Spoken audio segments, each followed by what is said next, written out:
And we're back to learning Affinity in the year day 47. Let me give you a simple example so that we can practice a little bit. And this time I want to use different shapes and not just the rectangle tool, but we'll start with the rectangle. Give it a fill, no stroke.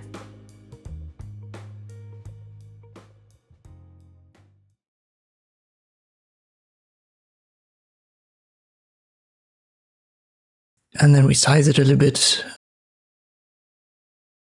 Under color, I use the color wheel to make it a bit darker. So you can drag this inner circle around. Just make sure that you drag it towards the darker side and not the brighter side.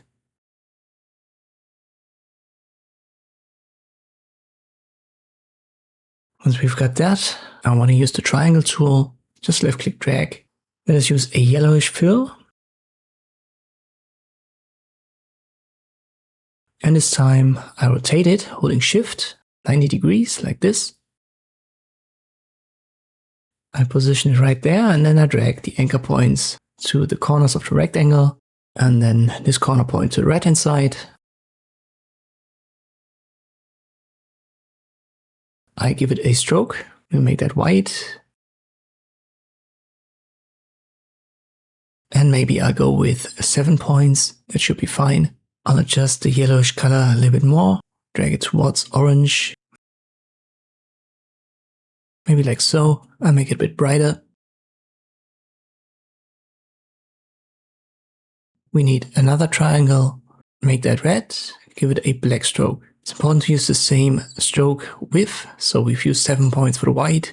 Therefore, we also use 7 points for the black here. Rotate it yet again, holding shift.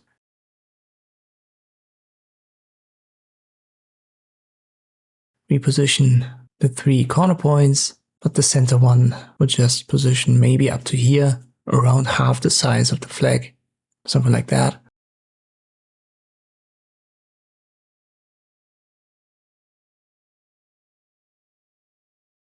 And finally, we'll give it a frame.